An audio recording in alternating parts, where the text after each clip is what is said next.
here in Ohio. Welcome back to this Issue 2 debate. You guys can be following along on Twitter. The hashtag, by the way, is issue2 debate. And we continue with Colleen with the questioning. And this question goes to Mr. Faber. Mr. Faber, it's been reported that Democrats view this measure as a way to deliver a crippling blow to the Democratic Party as well as to organized labor. Given that key provisions in the bill limit union functions, why shouldn't this measure be viewed simply as a way to punish political opponents? Well, we don't view it that way. We view it about trying to help taxpayers have a seat at the table, and that's what the bill's been all about.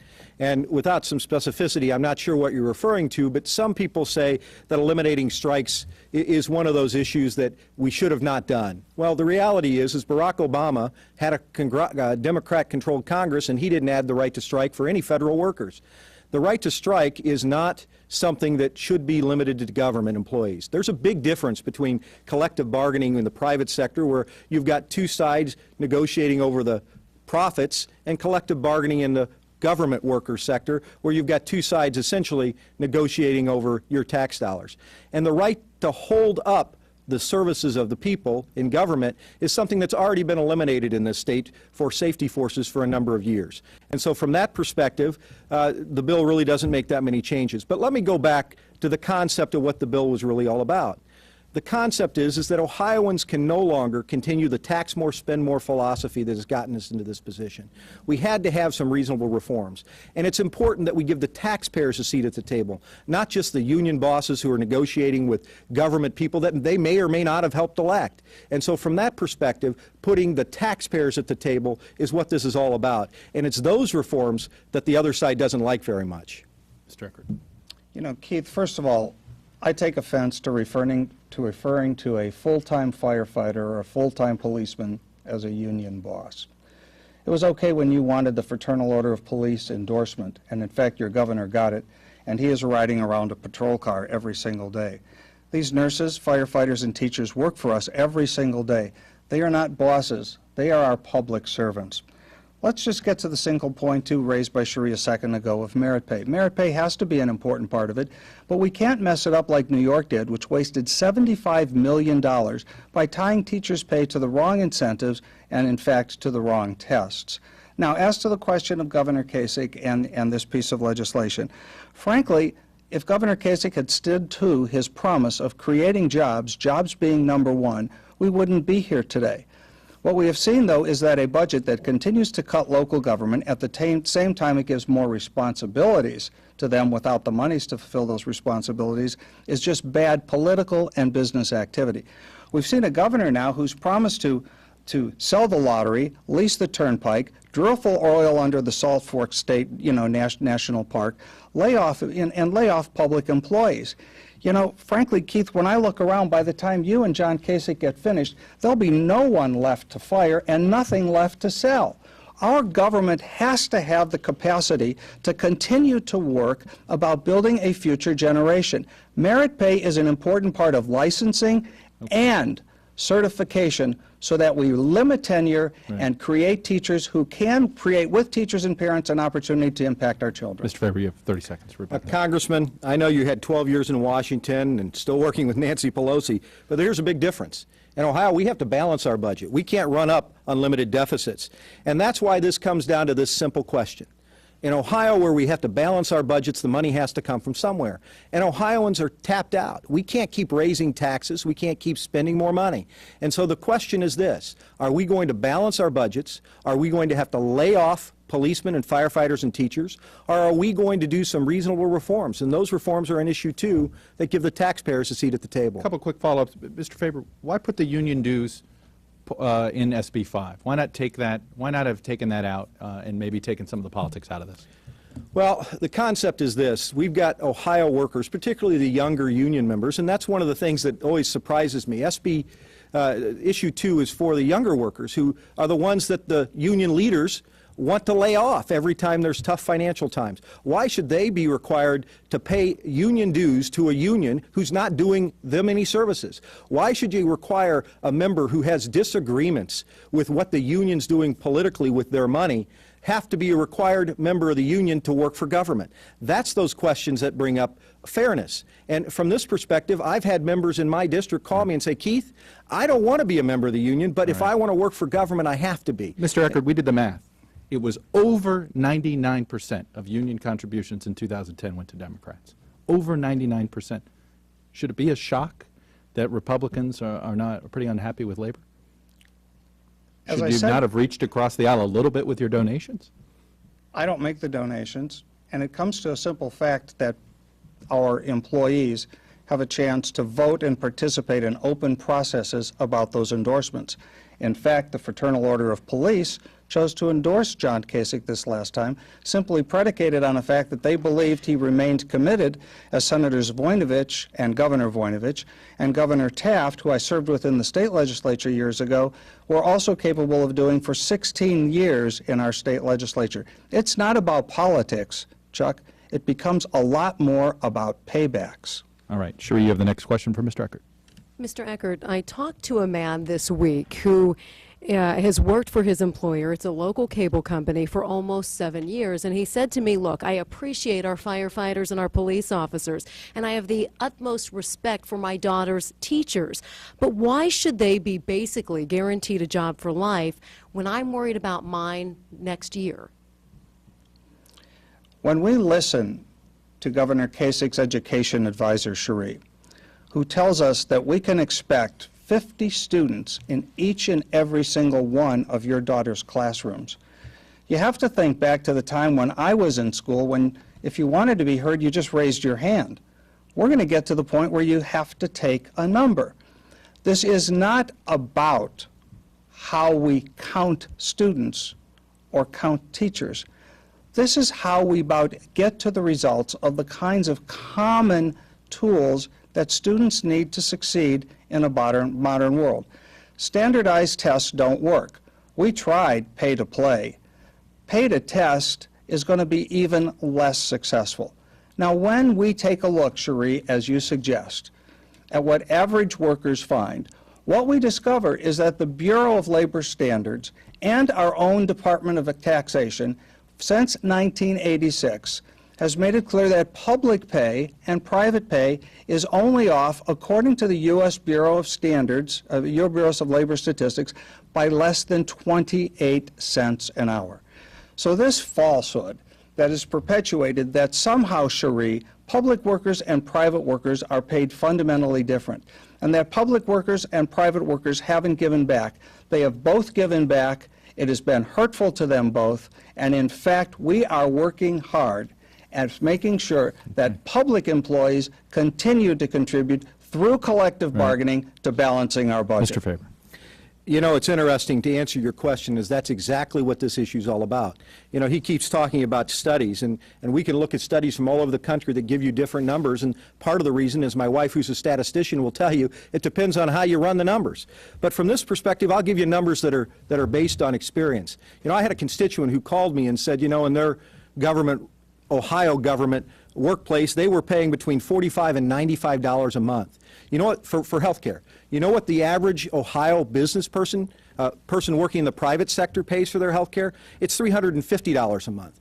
Well, which one is fair? Which one is going to be better? How can that person who's having to pay $350 a month for their health care also then pay more taxes so that the government employee only has to pay $95 a month for their health care? That's what this debate's all about. Those are real numbers. I can go to any statistician and give you numbers like, oh, 43% more is one set of numbers that have come out as to how much Ohio government employees make than their private sector counterparts. The number that I used in my opening statement is probably the simplest number. The median household income, which by definition is the middle class, has gone up remarkably slower in the last 10 years than the wages and compensation for government employees. Remarkably slower. Well, if the middle class are the ones who are going to have to pay taxes to pay for government benefits and government employees' compensation, the reality is they can't afford it anymore when their wages and benefits have not gone up as fast as the government employees' wages and benefits. It's a math problem. 30-second rebuttal. Very, very briefly, it is indeed a math problem. Whether you want to look at Vanderbilt, which has said merit pay doesn't work, or Harvard, which says New York's work was a $75 million failure in merit pay, or as I said, the Ohio Department of Taxation or the Bureau of Labor Statistics, What gets to be more important, though, Cherie, to get to your point, is the very committee that Senator Faber sits on, the Ohio Retirement Study Council, was, when asked by the Columbus Dispatch to try to sort through the myriad of studies that Senator Faber refers to, says that the real number is almost even, there is no fundamental difference, and no, in fact, public employees and private employees contribute the same. Mr. Faber, very quickly, you wanted to... I'm all over the place on his answers. I've heard all kinds of different numbers. In one hand, he says, I'm okay with performance-based compensation. Now he's panning it. He's using the governor's education expert to say 50 students to class. I'd never heard that, so I called him up. I said, hey, did you say this? And he said, no, I didn't say it. What I said is that we need to do teacher staffing not based on some arbitrary one-size-fits-all number. For example, in K-4, you probably need fewer students to a teacher. But when you get into high school, you might need more students and be able to teach more students more effectively with fewer numbers of teachers. He said what we need is to have the ability and the flexibility to manage that, not have a one-size-fits-all number across school districts. Okay. And that's the kind of flexibility that Issue 2 provides. Cherie, you have the next question. This is to you again, Mr. Faber. I talked to a police officer this week who is close to retirement. His biggest fear is that if this bill passes, the city government, council members are going to have the ability to get rid of him once he puts in his 25 years, even if he wants to continue working, because it's going to be cheaper to bring in some new rookie police officer. So in short, ending seniority could cost him his job. Is he right? He's absolutely not correct. And as the son of a retired highway patrolman who spent over 35 years on the job, I take it seriously that senior officers have a lot to give back and can offer great value. There's already existing laws in this state and in the federal government that protect employees like this gentleman from being let go merely because of your age or because of your length of service. What this law does is it says we're not going to give you raises just because you sat in the chair for another year. We're going to base it on performance. We're going to ask your supervisors to rate you based on objective standards. We're going to ask them to say, hey, you're doing a good job, here's a bonus, here's a raise. The current system doesn't do that. The current system lets Teachers of the Year go merely because they're the first hired, or the last hired. They're the first ones to go. In fact, one local school district lost 5 Teachers of the Year just because they were the newest people on the block. The question ought to be what's good for kids, what's good for Ohio taxpayers, not necessarily what's good for employees. And from that perspective, performance-based compensation works. As I said, the debate's over in education. Barack Obama, George Bush, and folks all across the spectrum have said if we want to improve education in this country, we have to go to performance-based compensation. I reject the fact that anybody says it's too complicated, we can't do performance compensation for government employees. We can, we should, and it needs to be fair, and it's one of those things that can be negotiated with the unions. Mr. Eck. Well, frankly, if performance and pay is such a good idea, why don't we do it with our legislators? Taxpayers will save a hell of a lot more money. You know, ask your teacher, Cherie, your point is a good one. Ask your firefighter, your point is a good one. Most teachers, most firefighters will tell you that it's not just this phony number about retirement. It's being denied in collective bargaining the very right to talk to their boss about doing their job. Performance pay is an important part, and in fact, Senator Faber and a majority of the Ohio legislature thought it was and passed it into law. 13 months later, once Kasich won, they threw it out the window. They got $400 million, they kept the dough, and then they voted no. The fundamental difference is that when you ask Barack Obama about this, what he will tell you is that performance pay, merit, censure, tenure, ability to promote, changing management rights about assignment, discipline, and termination all can work in the context of collective bargaining, where people come together, parents, teachers, and officials, to make work, as Mayor Jackson has suggested, what can and will work in Cleveland. The point here is not one size fits all. One side decides. Under Senator Faber's bill, under the way we would like to see it, all sides come together like it worked winning Ohio top honors in the nation just 1 year ago. Mr. Faber, 30 First of seconds. all, we didn't Quick. reject the Race to the Top program, and in fact, Race to the Top is the law in the state, and over half the school districts in this state are participants in Race to the Top. But I want to get back to this concept of whether or not that senior police officer or firefighter are going to be let go so somebody junior can stay in just to save money. You know, look around the country. There are a lot of states that don't have collective bargaining for their safety forces, and there are a lot of more senior officers who still keep their jobs. And I've got a friend of mine who's a sheriff or a SWAT deputy in Charlotte, and I asked him about these issues because they don't collectively bargain. And he laughed when I said, that means you're not going to get safety equipment, right? He said, no, we get lots of good safety equipment. I said, well, aren't you afraid you're going to be let go? And he said, no, we're very well treated, and we get great respect from our government employers. I gotta You know, stop. the reality I is gotta stop you good there. officers need to stay on the Go job, ahead. and they will. Go ahead, very quickly, 30 seconds, Mr. Eckert. You know, Chuck, what bothers me is what he hasn't talked about in this bill tonight. How Senate Bill 5 discriminates against veterans who have served this nation so hard and now are going to be penalized when they seek Ohio employment. How it denies taxpayers the fundamental right to vote when that mayor makes or township trustee makes that final decision. How it treats state employees differently by referring to health care costs and public employees in the state and local level differently by referring to retirement pension premiums. All right. That's Colleen, scaring you us have all. You have the next question for Mr. Yes, Eckert. and it goes to Mr. Eckert. Mr. Eckert, opponents of Issue 2 claim that lives would be at risk if firefighters and police officers see their collective bargaining rights restricted. But states without collective bargaining laws have death and injury rates that are very similar to Ohio's over the past decade.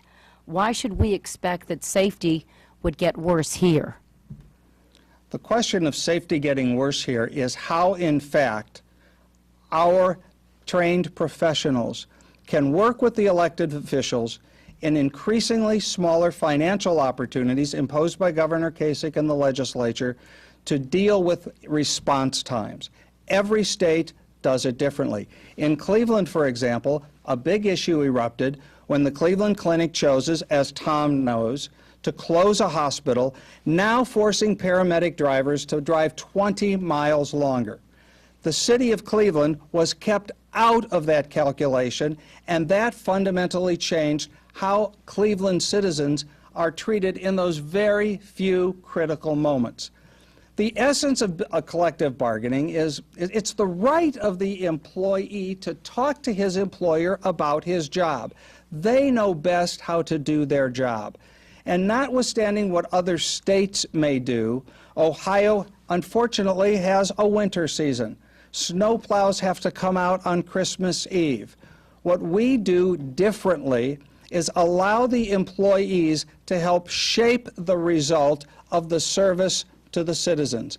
Those employees, being citizens, understand most what their families and their neighbors need. My kids love snow days, but anyway, Mr. Faber, go ahead. Again, I just have to be curious as to what question we're answering here, but let's just get to the heart of the question. There is nothing in this bill that stops government employees from speaking to their employer. They're going to have those conversations every single day. And you know what? The bill specifically retains collective bargaining for wages, hours, terms and conditions, and despite their ads to the contrary, it retains collective bargaining for safety equipment. That's something that they argued for. It's something we heard about. We thought the bill already did that, but we included it back in the bill to make sure we're clear on that. Now, when we come back to lives at risk, he was mentioning something that happened under the current collective bargaining law, and certainly if it involved the Cleveland Clinic, that's not a collective bargaining state facility. So at the end of the process, we can talk about what's important here in Ohio and what's happening in our collective bargaining situations, but ultimately here's the question. Are you going to be better served by having government employees' benefits be reasonable in light of the ability for the taxpayers to pay, or are you going to be better served by laying off more policemen and firefighters? And in fact, right here today on the news before this program started, Lancaster announced that they're going to lay off more firefighters and close another fire station. Look, you know, the Colleen. city of Lancaster the city of Lancaster could save close to $1 million just by eliminating pension pickup for its police and firefighters. It negotiated with the police officers in collective bargaining and is working along those lines. Are you better off having more policemen and firefighters on the job? Or are you better off having them have benefits that are unsustainable? Part of this is my fault. I've been very lenient. Hang on, I've been very lenient with the back and forth. I want to get in our final question, and How about a reply to that answer? Okay, quick reply if you The can. one thing Senator Faber leaves out is that the person who makes the offer, the city, is the person who decides. It's kind of like being in a divorce with your husband. And you go into divorce court on the final day, and you find out that your mother-in-law is the judge. It's a company tug-of-war on the 4th of July, and all the rope is on management's side. It is not collective bargaining. It becomes collective begging. And you can talk all you want, but if the person who makes the offer is your boss, you will lose every day. All right, Tom, you got the final question. All right, Mr. Faber, Building a Better Ohio has set up a campaign and funding arrangement that will let them keep how much money individual donors give secret. Now, we will eventually learn who is giving, but not the amounts they give. Why shouldn't Ohioans know how much individual donors are giving to bankroll your campaign? Why shouldn't there be absolute transparency? I'm not in a position to comment on the specific nuances of the fundraising for the campaign. I'm here to talk about the items in issue 2. But I can tell you what we do know is the other side is spending tens of millions of dollars that they gathered from public workers' salaries by an assessment. And that's something we just can't do on our side, so we're going to have to raise money and do it in a way that's completely legal and completely follows the law in every regard. I can tell you we're doing that. Now, specifically getting back to his comment just a minute ago about the divorce court analogy, that's a cute analogy, but really it's more like probate court, whereas the taxpayer, you're sitting there seeing everybody fighting over your will and them trying to pose new terms as to where you want your money spent.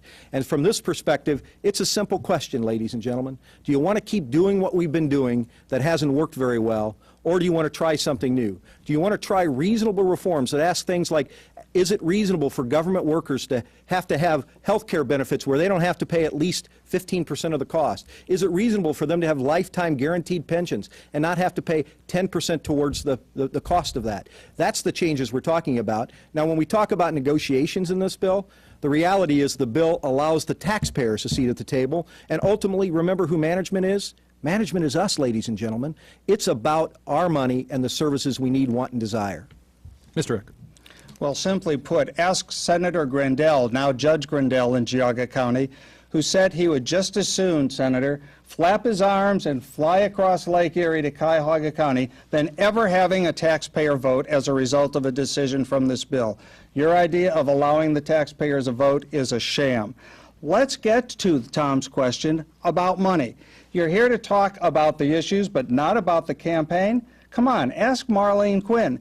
The simple fact is they set up a tax shell outside of the legality of Ohio to hide their donors, whether they're regulated companies or friends of the governor and the rest of their clique that runs Columbus. These mailings we've been receiving from Karen A. Hearn from Alexandria, Virginia, Tom. She's the political director for former Vice President Dick Cheney. What does she care about what we do with our schools in Ohio? This is about that right-wing political agenda. You know, I want to get back to what this might be for Ohio. Mayor of Cleveland, Governor of Ohio, George Voinovich, said he did not support collective bargaining. What's good for our state? He said, and I quote, "It's amazing what you can get done when you go to the people who do the work and ask them how they can get their job done better." Senate Bill 5 fundamentally terminates that right of that public employee to talk to their boss about what's important in their life and saves us in ours. Okay. 30 quick 15 seconds, if you will, and then we're going to go to the closing statement. Thanks. Just not correct. You can still negotiate on wages, hours, terms and conditions, safety equipment, and a whole list of other things. What it says you can't negotiate on is to get less than 15%, paying less than 15% for the cost of your health care and paying less than 10% towards your guaranteed pension. You know, you talk about bipartisanship. You know, we've got the mayor of Toledo who said this is absolutely essential for him to run his city. We've got Democratic city councilmen who are coming forward and saying this is important for us to run our cities. You know, this is bipartisan on both sides. All right. closing statements. Mr. Eckert, you go first, and Mr. Faber will get the And it last starts with Mayor Jackson of Columbus and of Cincinnati, the mayor of Columbus, and all other major cities except Toledo on our side. Look, the bottom line about issue 2 is that it eliminates the basic right of employees to unite their voices in collective bargaining process that has worked well for 30 years. 60 strikes a year 30 years ago, none in the last 2. Issue 2 is neither reasonable nor reform. As we heard tonight, it's filled with loopholes for friends, hurting our veterans, unintended consequences, and political paybacks. Issue 2 is unsafe. By turning collective bargaining into collective begging, our firefighters, nurses, teachers, the people who know best, are going to be prohibited from raising these issues when they talk to their boss. But thank God the state constitution gives us the right to say no to out-of-touch politicians. In just 13 days, we have the ability and the responsibility to stop a fundamental wrong. This law has unfairly cast our public servants as villains in a very carefully crafted drama. Our public servants pay their way, and yet they've had their doors at the State House slammed in their faces. They have been blamed for Wall Street's problems. They have taxpayers and their families who they support. These 7% of Ohioans protect 100% of Ohio, and they resent being turned into second-class citizens. But thank God our Constitution gives us the tool to say no to out-of-touch politicians. Vote no for local control. Vote no on issue 2 to tell those out-of-touch politicians that we won't handcuff our police and our fire in the way they do their jobs to save our lives. And most importantly, please vote no on issue 2 as if your life depends on it. It may just be the case. Go ahead, Mr. Faber. Thank you. I've appreciated, ladies and gentlemen, you standing here with us and listening to this. I want to tell you about a person named Joe. Joe attended a town hall I was having, and after hearing from the government workers in the audience, he stood up and told his story. You see, Joe lost his job and was unemployed for a year. His new job paid far less than his old job and didn't provide health benefits for him and his family. When Joe stood up, he said, "Senator, I want to give you a different perspective. I don't have health care insurance, and as a guy with a heart condition, I need it. My wife and kids and I get by, but excuse me, if I don't think it's unfair to ask government employees to pay 15% towards their health insurance and they get what I pay for. Simply, I can't pay it anymore." You know, ladies and gentlemen, issue 2 is all about families like Joe's and families like yours. It's about reasonable reforms that will still fairly compensate government employees, but help give Joe and other taxpayers like you a seat at the table. Let me ask you, which one is better for your family? To a system that pays government benefits we can't afford and then lays off teachers and police officers and firefighters and says, if you don't like that, vote for a levy. Spend more tax dollars that you can't afford. Or simply, we're just going to reduce services other place. Or, as opposed to that, how about a system that reforms the benefits and allows good policemen and firefighters and teachers to stay on the job to protect us all? That's the issue in front of us with issue 2. You know, tonight I've told you a little bit about my family. Like you, I want Ohio to succeed, and I want Ohio to grow and prosper. I want my 2 children to be able to call Ohio home, and Andrew and I don't want to have to get on an airplane to go visit them.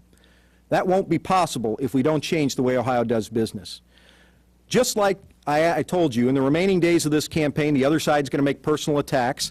They're going to give you a barrage of things. They're trying to make you think that you're risking your safety. It's just not true. They'll try and scare you. Don't let them do it. Issue 2 provides necessary reforms to an unsustainable system. With your yes vote on issue 2, we can move Ohio forward. Thank you. I would like to thank Keith Faber and Dennis Eckert for their time tonight, and our host, WOSU. Voting is already underway in Ohio. We'll cast a final verdict in 2 weeks. We hope that this conversation tonight helps you make an informed decision when the polls open. We now join NBC programming already in progress.